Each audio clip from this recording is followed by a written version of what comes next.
Wormley and Pittsburgh Sports Podcast Network and sponsored by Total Sports Enterprises. I'm your host, Stryker, and congratulations to Larry Ogunjobi for coming from Tatooine to strengthen our defensive line over here in the city of Pittsburgh. Very happy to have you, sir. Spent his career as number 65 playing for our division rival Bengals last year. And before that, obviously, Cleveland Browns, who drafted him for his first four. Over on the Pittsburgh Steelers, though, he can't be number 65 unless he buys it from Dan Moore Jr. Don't know if he's willing to part with it, but that's an option. Otherwise, there's only four numbers that aren't used. Number 63, number 70, number 75, and number 91 in that range. And we all know he can't be number 70, can't be number 75. Those numbers are retired. We got Ernie Stoutner at 70. We got Mean Joe Green at 75. So that knocks it down to 63 or 91. 91 used to be a great player in Aaron Smith. Guy was a monster on the defensive line for us. Excellent run stopper, did everything perfectly, could get after the quarterback. That would be a very, very respectable number to wear on the black and gold. But I personally think he's going to be leaning towards 63 if he can't wrestle 65 from Dan Moore Jr. Just because it's a closer number, he's probably not going to buy that number off of Dan Moore yet because he's got a one-year contract. If he was here on a more substantial contract, yeah, I could see that happening, more of trying to go after the number that he always wanted and always liked to wear within the league. But if my money's on it, I'm guessing he's going to be number 63 this year. So, Tuitt retired. Obviously, we were looking to upgrade the defensive line and brought in Ogunjobi. So, now I have to ask, is Larry Ogunjobi even an upgrade over Chris Wormley? That's something I really started to think about when I started crunching numbers. I mean, overall, there's no question. I think Ogunjobi has better stats throughout his career than Chris Wormley. Chris Wormley just became a starter last year. He put up career numbers last year. Ogunjobi's been a starter for most of his career, highly drafted, thrust into the lineup there with the Brownies, and was very productive. 2 years with 5.5 sacks before his 7-sack season last year, which was his career years. But they both kind of had career years last year. Let's look at the tail of the tape between Wormley and Ogunjobi. Wormley 6'5". Ogunjobi 6'4". Very comparable. 1 inch. Not a big deal. Wormley 300 pounds. Ogunjobi 305 pounds. Again, very comparable. Not a big deal. Start-wise, Wormley played in 15 games, started in 14. Ogunjobi played in 16, started in 16. So even though Wormley played in 1 less game and had 2 less starts, Wormley's stats for tackles, solo tackles, and assisted tackles are right there with Ogunjobi's numbers. 51 total tackles for Wormley, 29 solo tackles, 22 assists. Ogunjobi, 49 total tackles, 29 solo tackles, 20 assisted tackles.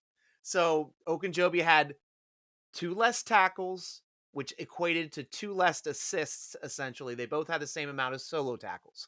Very, very comparable. Now some of these numbers this number is a little bit skewed.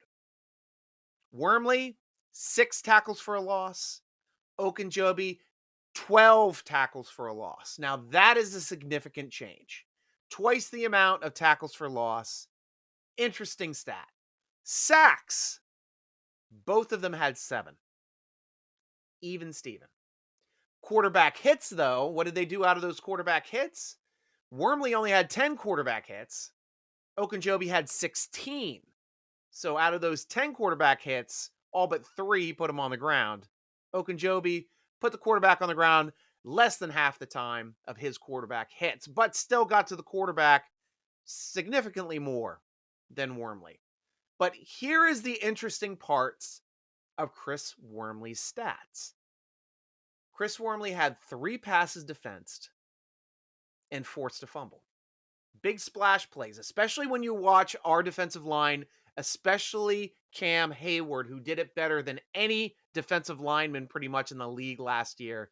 Getting those big mitts up, knocking down passes, turning 3rd downs into 4th downs, getting teams off the field so the offense could have the ball back. That is what Wormley does better than Ogunjobi. Gets those mitts up, gets in the passing lane, puts that ball on the ground. So that is something we have to consider on weighing the options of where is Ogunjobi even going to fit on this defense. And I'm starting to think the best 3 defensive linemen to have on the field at the same time would be Wormley, Ogunjobi, and Cam Hayward, in my humble opinion. Now, I know we've had some arguments on Steeler Nation, some of the writers, everybody else talking. He's not a nose tackle. He's not a nose tackle. But let's just look at something here. And I might say, if you look at these numbers, he might just be a nose tackle, at least on our team. Ogunjobi is 6'4", 305 pounds. Our starting nose tackle, who was an incredible run defending nose tackle last year before he got hurt in game 2, Tyson Alualu, 6'3", 304 pounds. Only he's an inch shorter and a pound lighter than Ogunjobi. Very comparable in size. Montravis Adams, who we all think is a huge guy, listed as 6'4", 304. Same height as Ogunjobi, 1 pound lighter. These guys are all the same size. Does that mean that he can maybe translate on the Steelers' defensive line, possibly playing nose, or possibly playing both nose and defensive end when the nose tackle comes off the field, splitting and rotating there with Wormley? That would be an interesting way to utilize his skill set, in my opinion. And let's go back in time a little bit here, Steeler Nation, to the last great nose tackle that the Steelers had.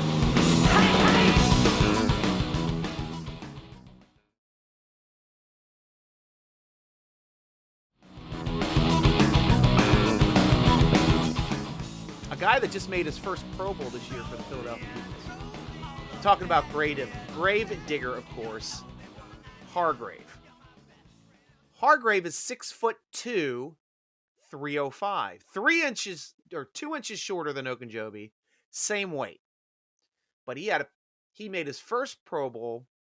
He had 63 tackles, 27 solo, 36 assists, 7.5 sacks, 18 quarterback pressures, 9 TFLs, a pass defensed, and a forced fumble. The only stat lower than any of Ogunjobi's stats, 2 less solo tackles, and his TFLs are 3 less tackles for loss.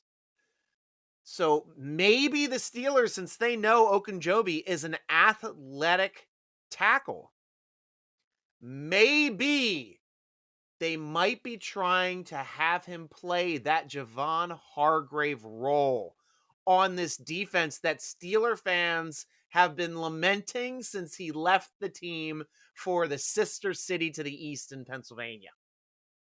That gives us something to think about. We will figure out exactly where he fits in once we start hitting training camp, but that gives us a lot to chew on, Steeler Nation. And now, Steeler Nation, is time for questions from Steeler Nation. I take them from the football forum over at SteelerNation.com. There is always a thread up on Tuesday when I do the vidcast, and I let that thread simmer over there for a couple days, come back, grab the questions, and they are used right here on the podcast. First questions coming from Shane Falco. Hey, Stryker, I have one. The impact of adding Ogunjobi to the defense. How much does it improve the pass rush as well as the run defense? And how does the nation feel about the depth of the defensive line? I'm going to attack your last part first. I think the depth of this defensive line is insane. Absolutely insane. You're going to have players Here's your top 7.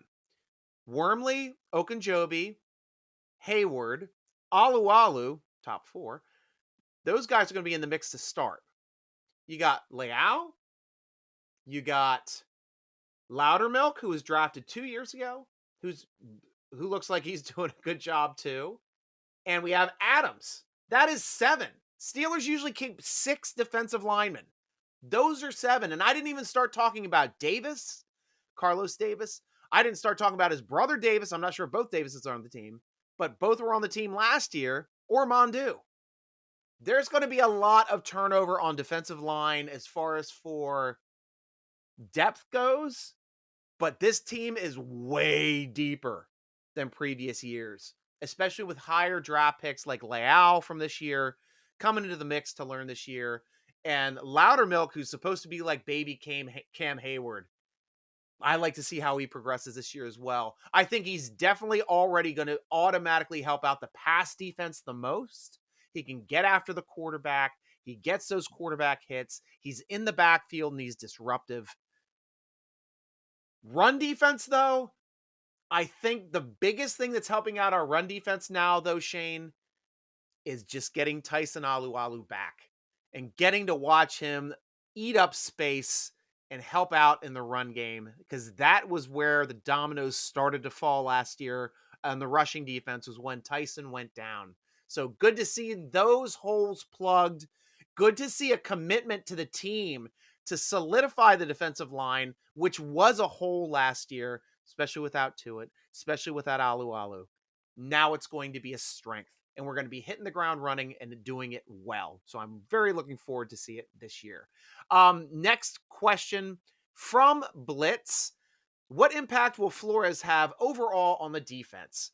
For me, I touched on this before on some of the vidcasts and earlier podcasts, but for me, Flores, he brings leadership and accountability. If you watched the podcast with Ryan Clark interviewing Coach Tomlin, it's the best interview ever. You have to watch The Pivot. It's on YouTube. Go watch The Pivot. Key that in with Mike Tomlin. You're going to watch one of the best interviews you have ever seen of Mike Tomlin, to get to see him as a man and really answer questions, since he lets his guard down a bit with so much love in that room. Former player, 2 other players that wish they played for him. But he brought up the point of it didn't matter what Flores's title is on this football team. Basically, in his mind, Flores, football coach. And what that means succinctly is he's bringing in an excellent football mind who was a head coach in the NFL, who is going to make this team better. So I am really looking forward to his impact. I also think his impact is going to be a little bit more noticeable on red flag challenges. You're going to have another person with that kind of experience. That will probably be his task on game day. Let Austin run the defense. Let Tomlin manage the team. Let Flores handle the on-field flag issues, and that should improve our red flag challenges this year. Next question from Blitz. Does Zach Banner have a future in the NFL? As a player, always loved the guy. I always loved Zach Banner as well, man. He was always a great friend of the show. Happy to have him on multiple times. One of the biggest guys in the league, period. 6'8", 335 pounds. And when I used to interview him, I was like, what do you do to keep that weight on? And he's like, Stryker, to tell you the truth, I'm naturally around 400 pounds and I have to do this to keep my weight down. He is the opposite. He is a Samoan god out there on the field. So I would love to watch him play football again. I'm going to be rooting for him no matter what. But the only thing bigger than this man is his heart. His B3 Foundation, man, supporting the students in Guam and Tacoma, Washington, and Los Angeles, helping them out athletically and academically, turning them into men. That is really a program that is something to be proud of, and something that I know moving forward, even if Zach Banner never makes it back to the NFL, I know he's out there still making this world a better place. So that's a good thing to have to think about, at least with Zach Banner and his career and his football life once he gets on for football, but I will be rooting for him either way.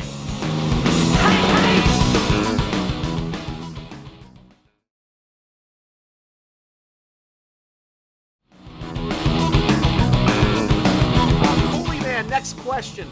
Steeler Nation posted an article in the headline called Pacman Jones, the #1 villain, which I disagree with. Who in your mind is all-time villain as a Steeler fan?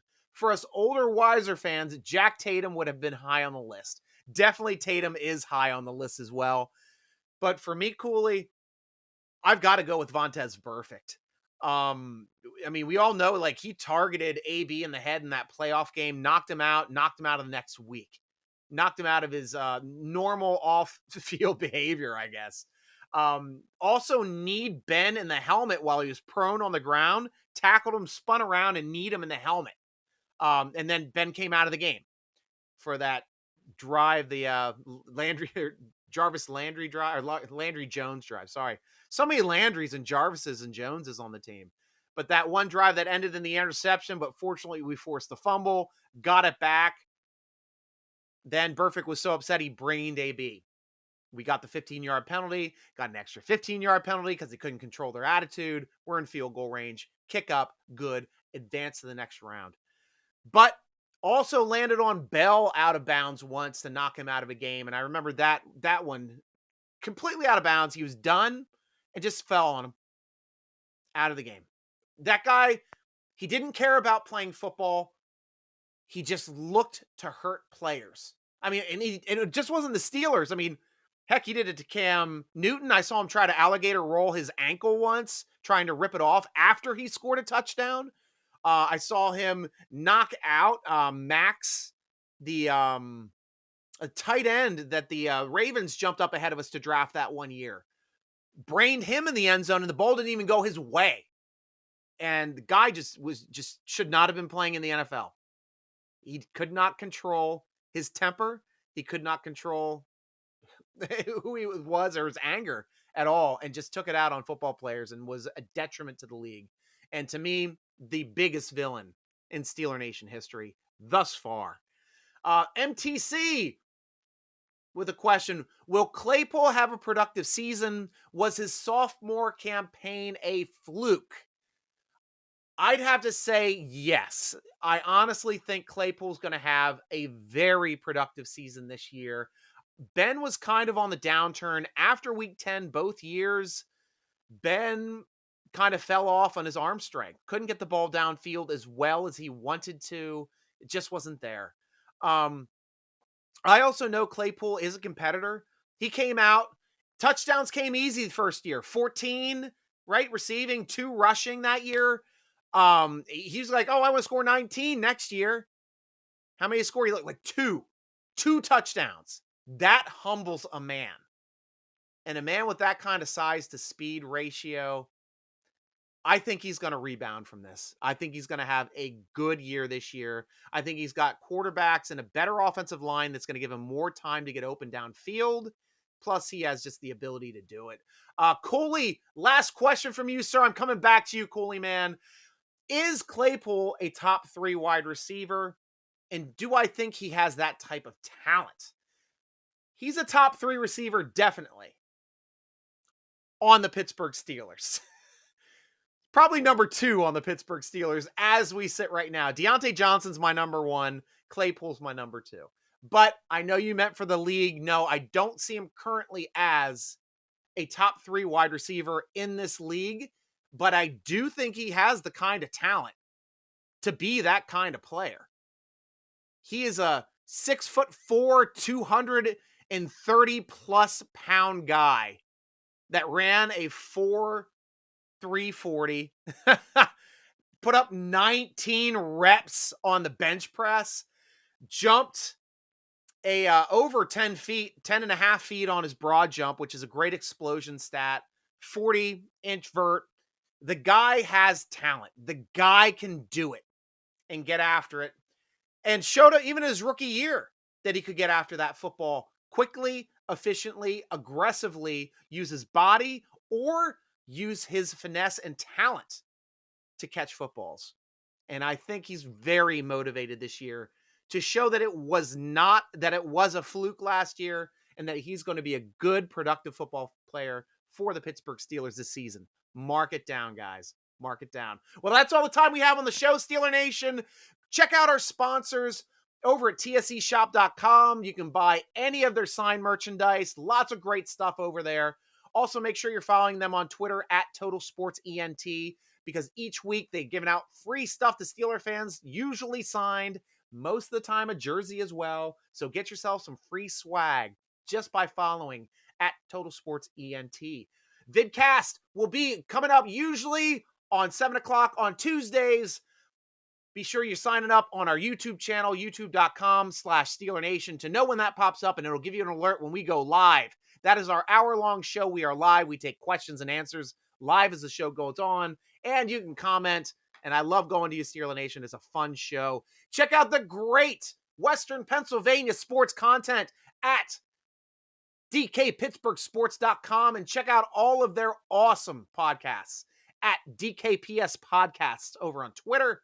Check out the great Steelers-focused articles at SteelerNation.com. Tweet us at SteelerNation. Instagram us at SteelerNation.com. Follow the podcast on Twitter at _SM Podcast or Steeler Nation Podcast on Instagram. Follow me, your host, Steeler Nation Stryker, at SN Stryker. Twitter, Instagram, TikTok. That's how you can follow me. Thanks for joining us for the Steeler Nation podcast, sponsored by Total Sports Enterprises, part of the great DK Pittsburgh Sports Podcast Network. I'm your host, G Stryker, rooting along with you as always. Go Steelers!